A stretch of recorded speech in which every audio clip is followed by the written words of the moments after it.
الحمد لله نحمده ونستعينه ونستغفره ونؤمن به ونتوكل عليه ونعوذ بالله من شرور انفسنا ومن سيئات اعمالنا من يهده الله فلا مضل له ومن يضلل فلا هادي له واشهد ان لا اله الا الله وحده لا شريك له واشهد ان سيدنا ونبينا محمدا عبده ورسوله اما بعد فإن خير الحديث كتاب الله وخير الهدي هدي محمد صلى الله عليه وسلم وشر الأمور محدثاتها وكل محدثة بدعة وكل بدعة ضلالة وكل ضلالة في النار. أعوذ بالله من الشيطان الرجيم. بسم الله الرحمن الرحيم. يا أيها الذين آمنوا اتقوا الله حق تقاته ولا تموتن إلا وأنتم مسلمون. يا أيها الناس اتقوا ربكم الذي خلقكم من نفس واحدة وخلق منها زوجها وبث منهما رجالا كثيرا ونساء واتقوا الله الذي تساءلون به والأرحام إن الله كان عليكم رقيبا. يا أيها الذين آمنوا اتقوا الله وقولوا قولا سديدا يصلح لكم أعمالكم ويغفر لكم ذنوبكم ومن يطع الله ورسوله فقد فاز فوزا عظيما. وقال الله عز وجل في موعظ آخر في كتابه المجيد وقال الذين لا يرجون لقاء وإذا تتلى عليهم آياتنا بينات قال الذين لا يرجون لقاءنا نأتي بقرآن غير هذا أو بدله قل ما يكون لي أن أبدله من تلقاء نفسي إن أتبع إلا ما يوحى إلي إني أخاف إن عصيت ربي عذاب يوم عظيم.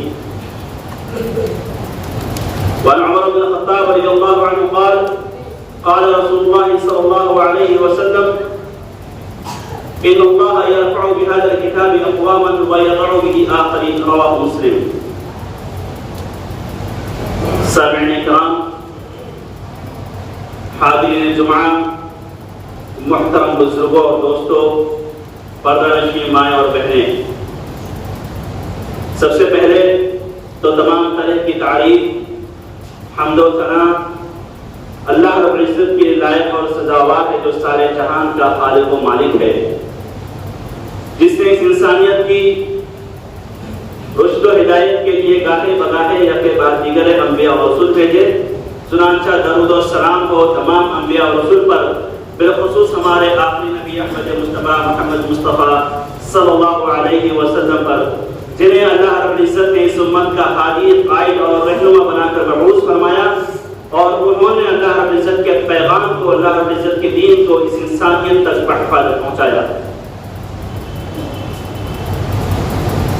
سامعین کرام، خطبہ مسنونہ کے بعد میں نے آپ کے سامنے ایک آیت تلاوت کی جس میں اللہ رب العزت فرماتا ہے کہ اذا تتلی علیہم آیاتنا بینات،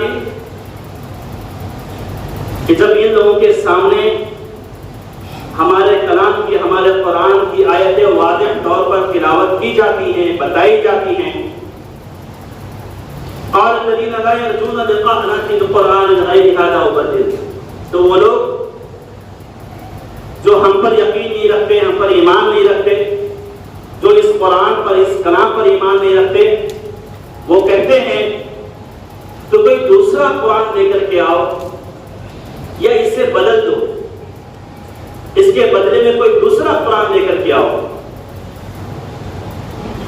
قل ما يكون لي ان ابدله من تلقاء نفسي، اے نبی آپ ان سے کہیے کہ میں اپنی مرضی سے کوئی قرآن بدل نہیں سکتا، میں اپنی منشا سے اس قرآن کریم کی کسی آیت میں کوئی رد و بدل کر نہیں سکتا.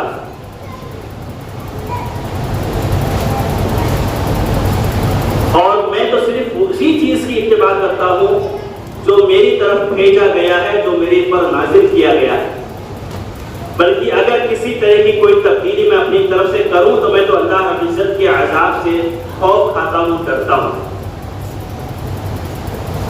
اس آیت کریمہ کو پیش کرنے کا مقصد یہ ہے کہ یہ آیت ہمیں بتلاتی ہے کہ قرآن کریم میں رد و بدل، حذف و اضافے کا مطالبہ یہ کوئی نیا نہیں ہے، بلکہ جب سے قرآن نازل ہو رہا ہے اللہ کے رسول صلی اللہ علیہ وسلم پر، تب سے اس پر ایمان نہ رکھنے والے یہ چاہتے ہیں کہ یہ قرآن ہماری منشا کے ساتھ میں اترے، ہماری مرضی کے مطابق اترے، یا اس کی آیتیں ایسی ہوں جو ہماری مرضی اور موافق ہماری مرضی کے مطابق ہو۔ تو قرآن کریم میں حذف و اضافے کا مطالبہ نیا نہیں ہے، اور یہ وقتاً فوقتاً پچھلے 1400 صدیوں میں یا 1400 سالوں میں، یعنی 14 صدیوں میں یہ مطالبات وقتاً فوقتاً ہوتے رہے ہیں، آتے رہے ہیں۔ ہر ایک نے اس میں اپنے اعتبار سے کوشش کی ہے۔ تاریخ کے آپ اوراق اٹھا کر کے دیکھیں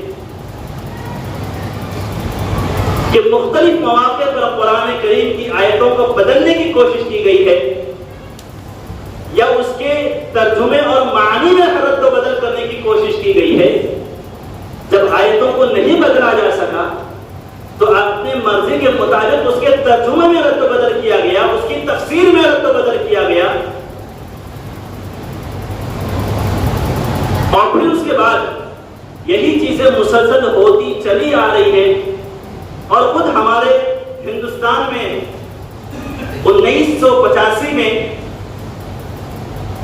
ایک شخص کی طرف سے چندیمل یا چندیمان نام کا ایک شخص، جس نے کورٹ میں ایک پٹیشن داخل کی تھی کہ قرآن کریم میں رد و بدل کیا جائے یا اسے جو ہے اس پر پابندی لگائی جائے۔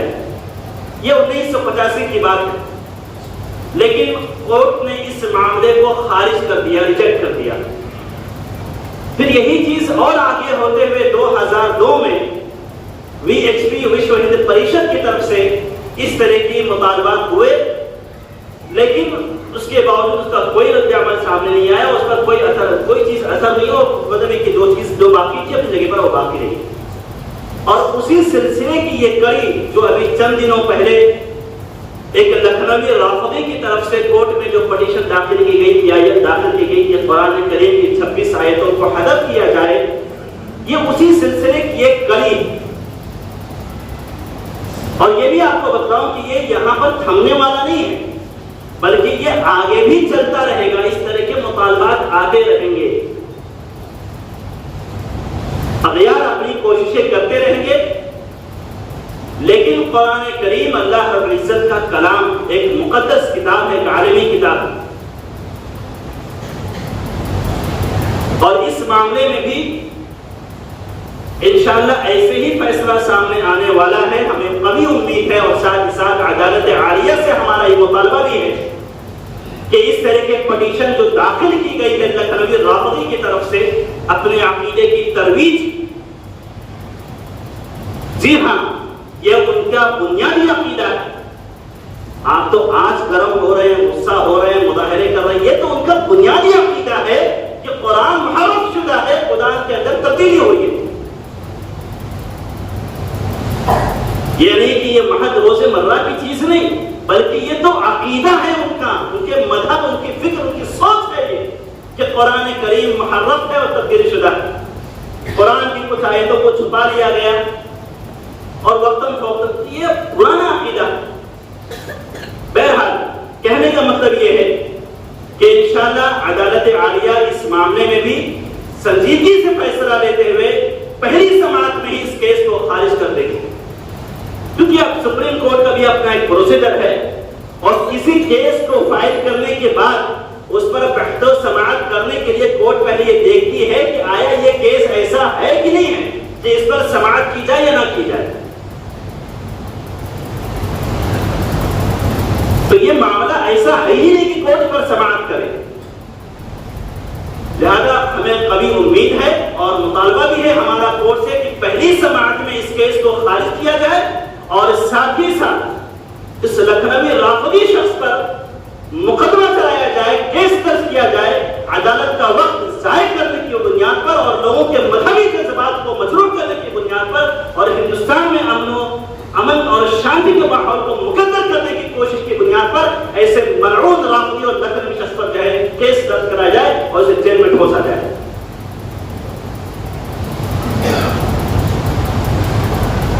کیونکہ قرآن اللہ رب العزت کا کلام، یہ تو ایک الگ موضوع ہے کہ اس نے مطالبہ کیا اور پھر اس کے بعد جو چیزیں رونما ہوئی وہ الگ ہے۔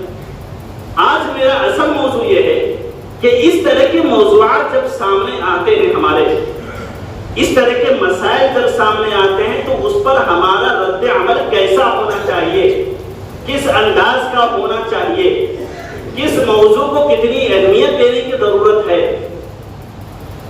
کہ کہیں ایسا تو نہیں کہ اہم موضوعات اور اہم محاذوں سے ہمیں بھٹکا کر کے کسی دوسرے مدعوں پہ لگا دیا جاتا ہے، کسی دوسرے مسئلے میں کام پہ لگا دیا جاتا ہے جو جانبی چیزیں ہوتی ہیں، جس پر اتنی توجہ دینے کی ضرورت نہیں ہوتی، جو لایانی چیز ہوتی ہے، جس پر یہ ضرورت نہیں ہوتی ہے کہ اتنی محنت صرف کی جائے، اتنی انرجی لگائی جائے، اتنا وقت ضائع کیا جائے۔ اور اس معاملے میں بھی ایسا ہی رونما ہوا، اس معاملے میں بھی ایسا ہی ہوا۔ قرآن کوئی معمولی کتاب نہیں، اِنَّا نَحْنُ نَزَّلْنَا الذِّكْرَ وَإِنَّا لَهُ لَحَافِظُونَ، جس نے قرآن کو نازل کیا ہے اس نے کہا کہ ہم اس کی حفاظت کی ذمہ دار ہیں، اس نے اس کی حفاظت کی ذمہ داری لی۔ اللہ کے رسول صلی اللہ علیہ وسلم جب قرآن نازل ہوتا تھا تو ایسا نہ ہو کہ ہم بھول جائیں، فوراً آیتوں کے پیچھے آیتیں دہراتے تھے زبان سے، لا تحرک به لسانک، تو اللہ رب العزت نے تسلی دیتے ہوئے نبی کو فرمایا لا تحرک به لسانک، کہ اپنی زبان کو چبش دینے کی ضرورت نہیں ہے، جلدی جلدی پڑھنے کی ضرورت نہیں، دہرانے کی ضرورت نہیں ہے۔ ان علینا جمعہ وقرآن، اے نبی تسلی رکھیے، آپ اطمینان رکھیے، اس قرآن کو اکٹھا کرنا، اس قرآن کو پڑھنا پڑھانا، اس قرآن کی توضیح، یہ ساری چیزیں ہماری ذمہ داری ہے، آپ فکر مت کریے۔ آپ کو جس طریقے سے پڑھایا جا رہا ہے آپ اسی طریقے سے پڑھیے۔ تو قرآن کے نازل کرنے والے نے قرآن کی حفاظت کی ذمہ داری لی ہے، اور یہ 1400 سال تک اور آگے بھی جتنی بھی محاورے ہوتے رہیں گی، کوششیں ہوتی رہیں گی، اللہ کی قسم نہ قرآن میں آیت تو دور کی بات ہے، آیتوں کے حذف کرنے کی بات تو بہت دور کی ہے، اس کے زیر و زبر میں بھی رد و بدل نہیں ہو سکتا، اس کے کسی حرف میں بھی کوئی تغییر اور تبدیلی رونما نہیں ہو سکتی۔ جس طریقے سے دو غلافوں کے درمیان محفوظ ہے، اللہ رب العزت نے اسی طریقے سے حفاظ کے اس پوری دنیا میں حفاظ کے سینوں میں اسے محفوظ کیا ہے۔ یہ معجزہ تو ہے، یہ معجزہ ہے کہ آپ دیکھیں کہ چھوٹے چھوٹے بچے قرآن کو اس طریقے سے یاد کرتے، دیکھنے والا اپنے دیکھ کر کے پڑھنے والا جو قرآن کو صحیح سے نہ پڑھ پائے تو وہ دیکھ کر کے پڑھتا تو نہیں غلطیاں کر بیٹھتا ہے، لیکن اللہ رب العزت نے حفاظ کے سینوں میں چھوٹے چھوٹے بچے ایسے یاد کرتے ہیں کہ عقل حیران رہ جاتی ہے۔ اور خود اسی جامعہ کا مسئلہ آپ دیکھیے کہ جامعہ میں بھی ایسا ہوا ہے، چھوٹا سا بچہ عجوبہ ہی کہا جائے گا، 6.5 سال کا بچہ 8 مہینے میں قرآن کریم کو حفظ کیا، اور اس طریقے سے روانی سے پڑھتا تھا کہ جس طریقے سے قرآن کوئی کھول کر کے پڑھتا ہو۔ یہ معجزہ تو ہے اللہ رب العزت کا۔ اور پھر یہ مطالبہ کرنا کہ یہ 26 آیتیں یہ دہشت گردی کی اس بنیاد پر کہ دہشت گردی کا سبق دیتی ہیں، دہشت گردی کی تعلیم دیتی ہیں، مطالبہ کرنے والے، داخل کرنے والے، پٹیشن فائل کرنے والے خود بھی اس نے قرآن نہیں پڑھا۔ لا يأتيه الباطل من بين يديه ولا من خلفه تنزيل من حكيم حميد، کہ قرآن کریم کسی غلط چیز کی طرف کبھی رہنمائی کر ہی نہیں سکتا ہے۔ لا يأتيه الباطل من بين يديه ولا من خلفه، کس اینگل سے آپ مطالعہ کریں گے، کسی بھی اینگل سے آپ مطالعہ کر کے دیکھ لیجیے، کسی بھی نواحی سے کسی بھی آیت کا آپ مطالعہ کر کے دیکھ لیجیے، قرآن کریم کبھی کسی غلط چیز کی طرف کبھی رہنمائی نہیں کرے گا۔ تنزیل من حکیم حمید، اس لیے کہ یہ اس کی طرف سے نازل کرتا ہے جو قابل، جو حکمت والا ہے اور قابل تعریف۔ لیکن مسئلہ یہ ہے کہ ان جیسے لایانی چیزیں جب آتی ہیں تو ہمارا رد عمل کیسا ہونا چاہیے؟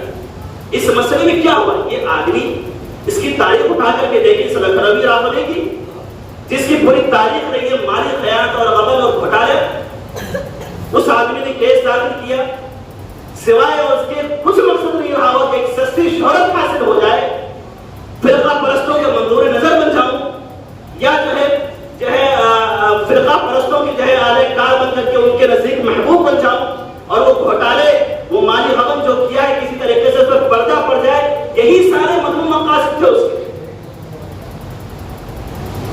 اور حقیقت میں یہ ہے کہ اس کے مقصد کو ہم نے برقرار لایا، اس نے تو ہمیں کام پہ لگا دیا، ایک مرتبہ ویڈیو بنایا، ایک ویڈیو دیا اور اس کے بعد کام ختم اس کا۔ اب اس کو اتنا ہم لوگوں نے ٹرول کیا، اتنا زیادہ اس کو ہم نے پبلسٹی دے دی، اتنا زیادہ اس کو شہرت دے دی کہ جانے انجانے طور پر ہم نے اس کا کام کر دیا، اور وہ تو پوری دنیا کے آگے مظلوم کر کے کھڑا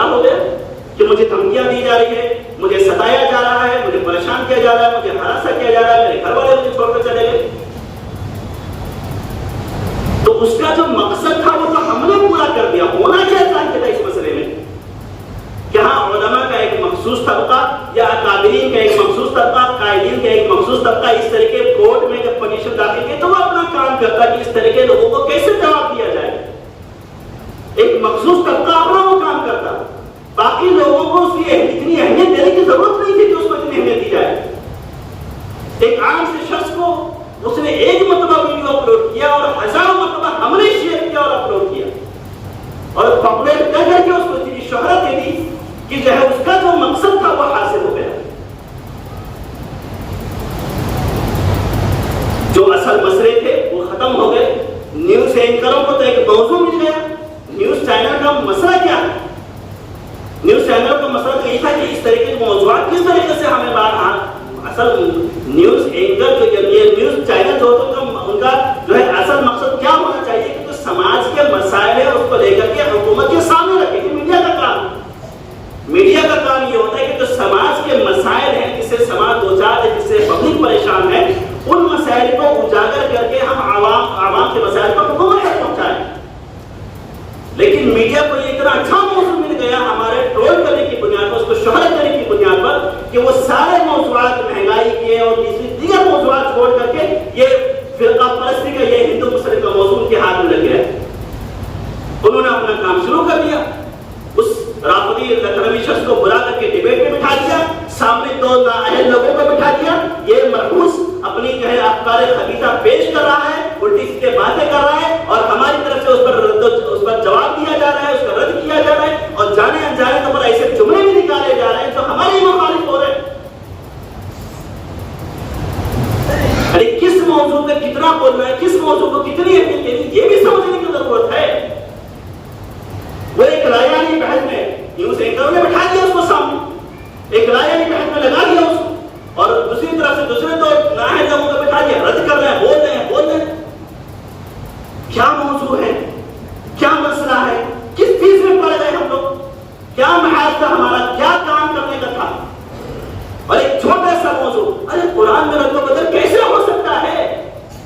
جیسے آپ نے سوچ لیا کسی ایک عام آدمی نے مطالبہ کر دیا اور قرآن میں رد و بدل ہو گیا. ارے اس سے بڑے بڑے لوگ قرآن کو اللہ کے نے چیلنج کیا کن سے؟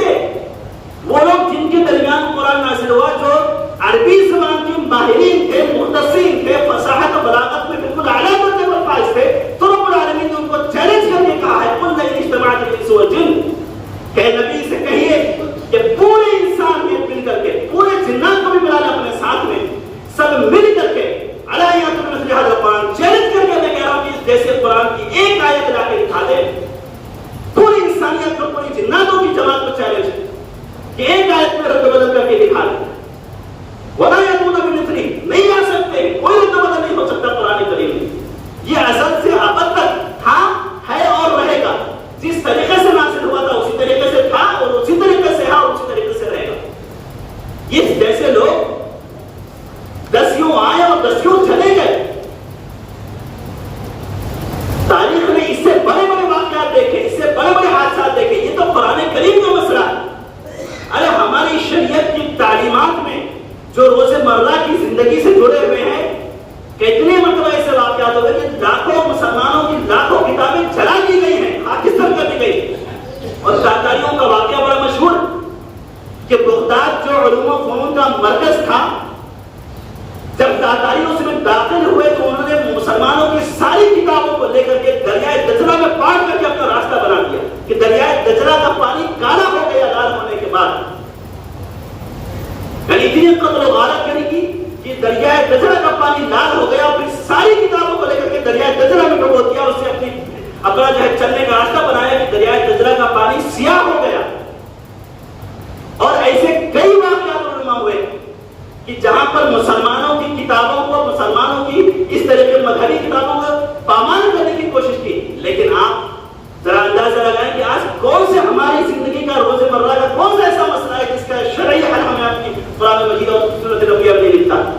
اور خود یہی رافضی شیعی لاکھوں حدیثیں انہوں نے اٹھا کر کے نبوی صحیح احادیث نبویہ میں مکس کی, لاکھوں حدیثیں اٹھا کر کے انہیں رافضیوں نے حدیثیں لے کر کے نبوی احادیث میں صحیح احادیث میں مکس اپ کی ہیں.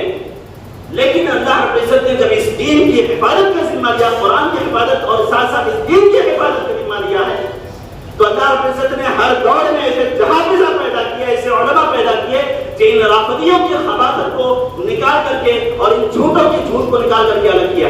یہ دین آج تک محفوظ ہے، قرآن تو ایک ہو گیا، یہ پورا دین آج تک محفوظ ہے اور آگے بھی محفوظ رہے گا۔ لا تزال طائفۃ من امتی ظاہرین علی الحق، میری امت کا ایک گروہ ہمیشہ قیامت کے صبح تک حق پر تھا، حق پر ہے اور حق پر رہے گا، اور حق یہی ہے قرآن مجید اور حدیث نبویہ۔ تو نہ ہی صرف قرآن بلکہ پوری شریعت الحمدللہ محفوظ ہے اور محفوظ رہے گی۔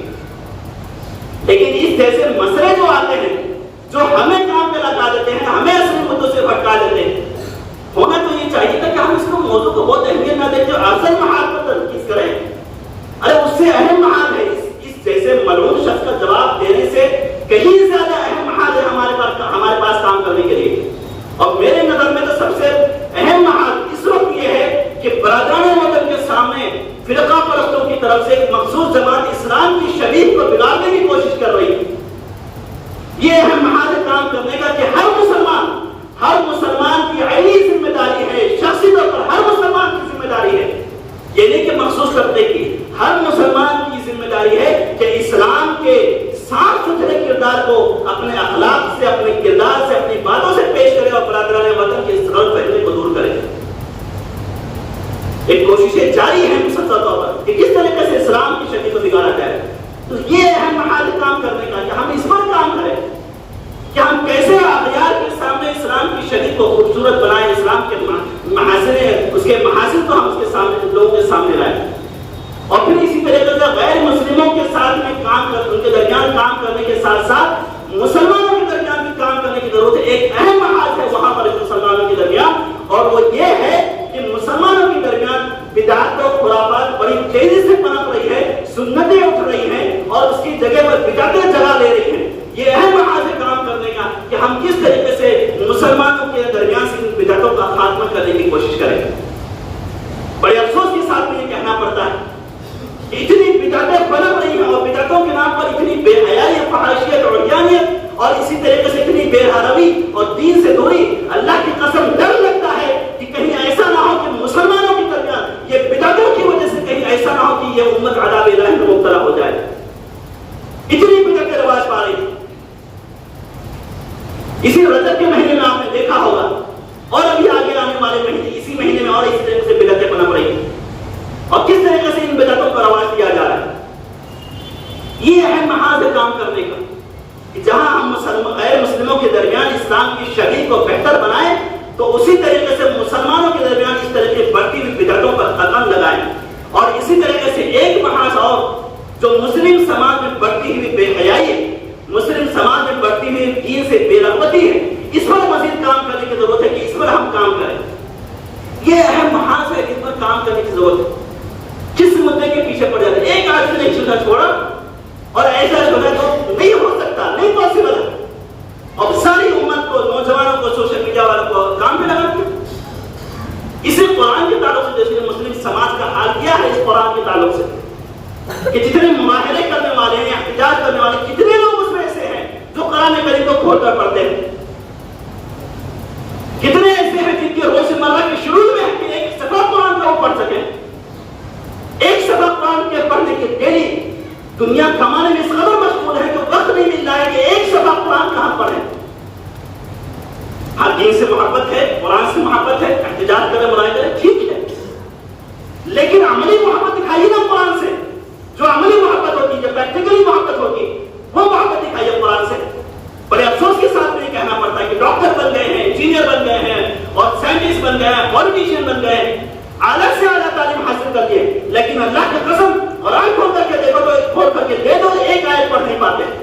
ہم نے دیکھا ہے اپنی آنکھوں سے ایڈوکیٹس کو، وکیلوں کو کہ ایک قرآن کھول کر کے دیکھو، دے دو تو ایک آیت پڑھ نہیں پاتے۔ یہ قرآن کے ساتھ ہمارا رویہ ہے۔ کس محاذ پہ لگے اور کیا محاذ پہ کام کرنا تھا؟ یعنی اتنا توہین آمیز سلوک ہمارا قرآن کے ساتھ نہیں ہے۔ مان لیجیے عربی نہیں آتے، ہم کیسے قرآن کو پڑھیں؟ عربی نہیں آتے، عربی کا ترجمہ عربی کے ساتھ الحمدللہ اللہ جزائے خیر دے خادم الحرمین شریفین ملک فہد بن عبد العزیز رحمہ اللہ کو کہ جنہوں نے کنگ فہد پرنٹنگ پریس کیا اور دنیا کی 73 زبانوں میں قرآن کریم کو ترجمے شائع کر کے دنیا کے کونے کونے میں پہنچا دیا.